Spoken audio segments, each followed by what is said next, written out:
This is part 1 of section 5.5, Law of Sines. Now the law of sines is based on our triangle congruences and how we derive them in geometry. So I'm going to start by listing them here and writing what their meaning was. So we have 4 triangle congruences that we do use, and the first one is ASA, which stands for 2 angles and the included side.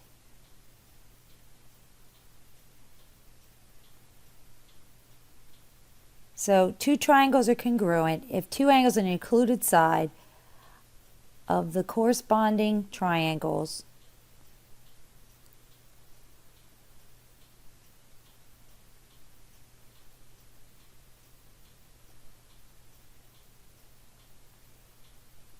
are congruent. The next one that we have is angle, angle, side. So this says we have 2 angles and another side. And remember, it's not the included side.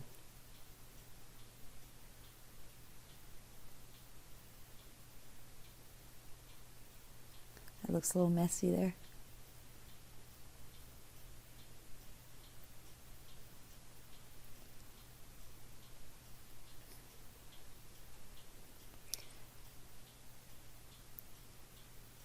Are congruent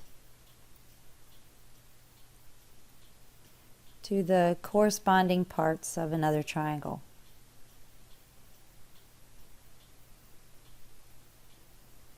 Kind of merge 2 words together there.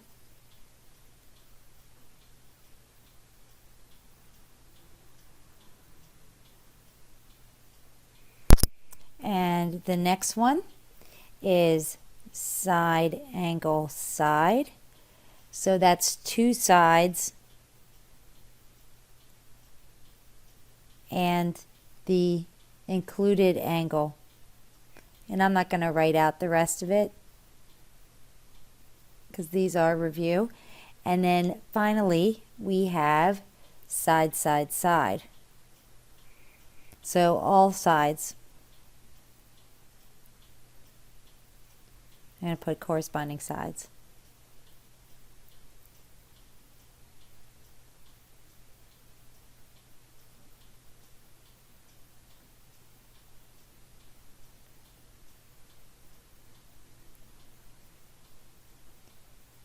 Okay, so we know if we can show those things that 2 triangles are congruent. And so please remember things like side, angle, side.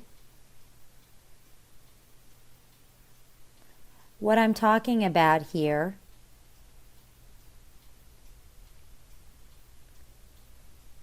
when the angle's in the middle, I can have this side, and the included angle. Okay, so it has to be the same in the other triangle. That's a little different than angle, angle, side. Oh, I'm doing side, angle, side, by the way. Let me do angle, side, angle, and angle, angle, side here. So here's A, B, and C, and D, E, and F. So now what I have is I have angle, angle, and I don't want AC. So I have angle, angle. So it is either side AB and DE, or it's side BC and EF. It's not the included side. Remember that you do it in order. So side, angle, side has to be side, then the angle, then the side. Okay, so when you have the letter in the center, it has to be in between the other 2 parts. So we also have 2 that don't work, 2 triangle congruences that don't work. And the first one is angle, angle, angle. And the reason that doesn't work is think of 2 equilateral triangles where all 3 sides are congruent. The measure of the angle for all of these is 60 degrees. but the sides have no real relationship except they're proportional.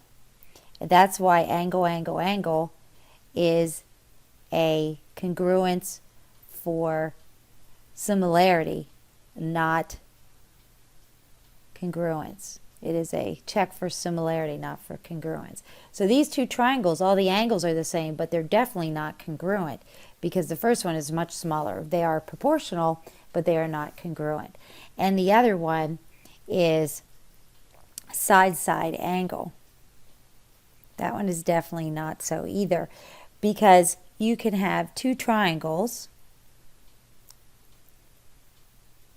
that have two sides that are congruent,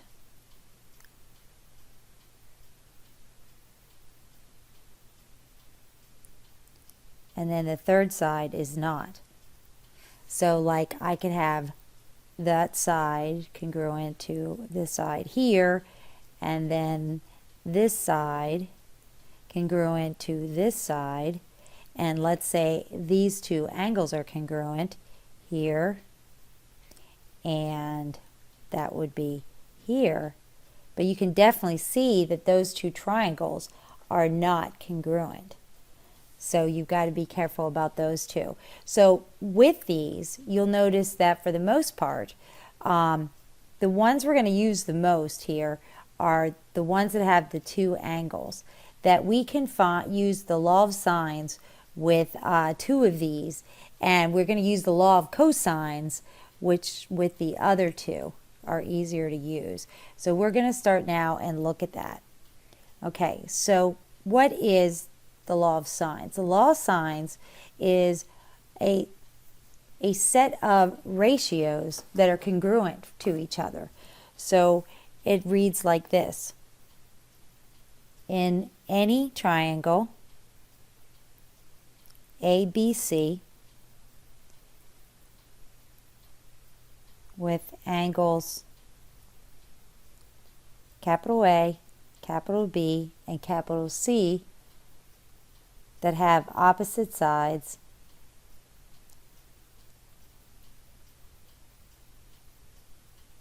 little a, little b, little c, respectively. And if you're not sure what that means, that just means that they're in the same order. So if you list capital A first, its opposite side would come first in the listing, which is little a, capital B goes with little b, and capital C goes with little c. They're in the same order. That's what it means to be respectively.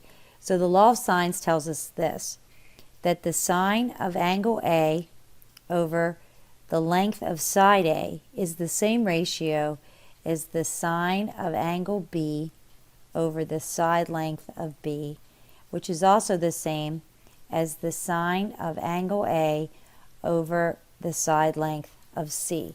So what this does for us, it allows us to find parts of triangles without requiring the triangle to be a right triangle. So let's look at example 1 from page 435. And you're asked to copy this out of your book, but I'm going to go ahead and write it down.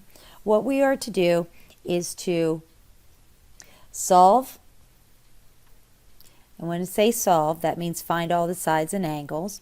Solve triangle ABC given the measure of angle A equals 36 degrees, the measure of angle B equals 48 degrees, and side A is 8 units. So the first thing we can do is we can find the third angle, because we know the three angles of a triangle always add up to 180. That's why law of sines works really well with two angles given. So the first thing we're going to do is we're going to find the measure of angle C, which is just going to be 180 minus the 36 degrees, and we're also going to subtract the 48 degrees. And when we do that, we get a measure of angle C of being 96 degrees. The next thing we can do is we can find our other two side lengths. And you should always start for any of these with what you're given. So we have this relationship right here that we're going to use. And I am always going to go back for both to find the other two sides and use this one because that's given. I have 36 degrees for angle A and I have a side length of 8 units for side A. So I am going to go ahead and do sine of angle A over little a is going to equal sine of B over little b. And I'm going to solve this for B. So I'm going to have sine of 38. Hold on, let me make a little more room for myself here. So I'm going to have sine of 38 over 8. No, I'm sorry, that's 36. Sine of 36 over 8 is going to equal sine of 48 over little b. And cross multiplying, I am going to get, so I'm going to bring the b up here, the 8 will come up here, and then the sine will go down there underneath. So I am going to have that b equals, and there's my 8, and then the sine of 48, which did not move, and then I'm going to divide that by the sine of 36. And now you're going to have to see that you're going to have your calculator back in degrees, and when you do that in your calculator, you're going to get 10.11. Okay, now we can go back and get side C, and let me show you a little thing. The ratios are equal even if you flip them upside down. So what you want to do is just write it the other way because we're solving for B. There's less cross multiplying you have to do. So I can write it this way as well. And again, if you notice, I'm starting with A over A. Even though I found B, this is a rounded value. So I want to make sure that I'm using the exact values that I'm given to get the most exact answer. So I'm going to have 8 over sine of 36 equals C over sine, and I know it's angle C is now 96. So if you can see, if you do it this way, flipping your ratios upside down, the only thing that I have to do to solve this is to multiply both sides by sine of 96. So that'll go on top.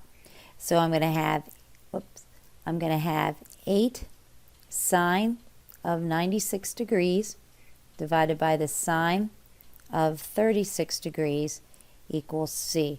And when I put that in the calculator, I get 13.54 equals C.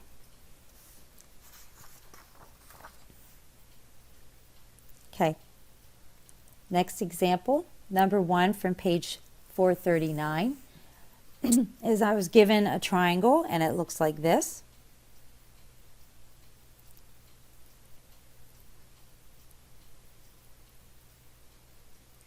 Filling in the information, I have 75 here and 45 here.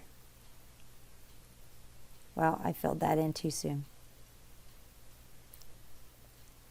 I'm given 45 here and 60 here, and I am giving a side length of 3.7 for side B. So I'm asked to solve the triangle. So the first thing I can do is find angle C, which I previewed already because I filled it in my triangle. I take 180 and subtract off the 60 and the 45 degrees. I can see that I get 75 degrees. So that's angle C. And now I can go ahead and find my other sides. So let's start by finding side C. So then I'm going to have C over sine C equals little b over sine B. So I get C over the sine of 75 is going to equal 3.7 over the sine of 45. And so C is going to equal 3.7 sine 75 divided by sine of 45 degrees. Putting that in my calculator, I get C equals 5.05.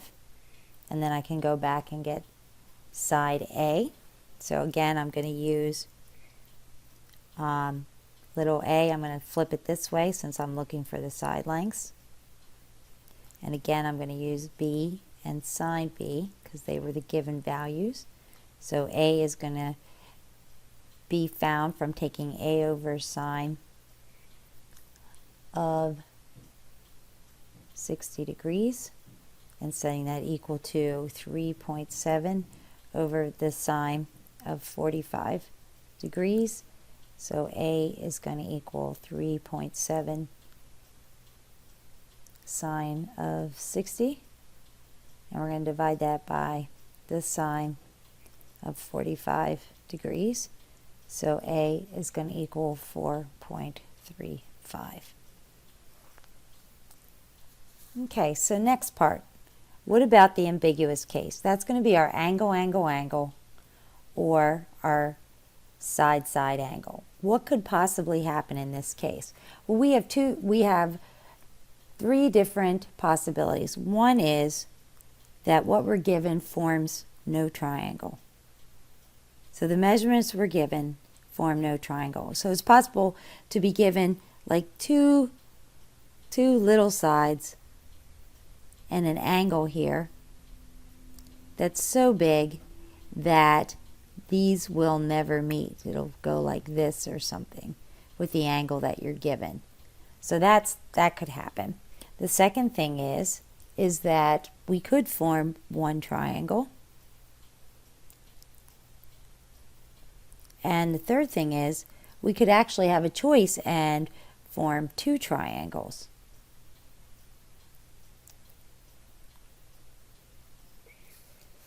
Okay, so what I would like you guys to do is complete Exploration 1 on page 435 to end this video.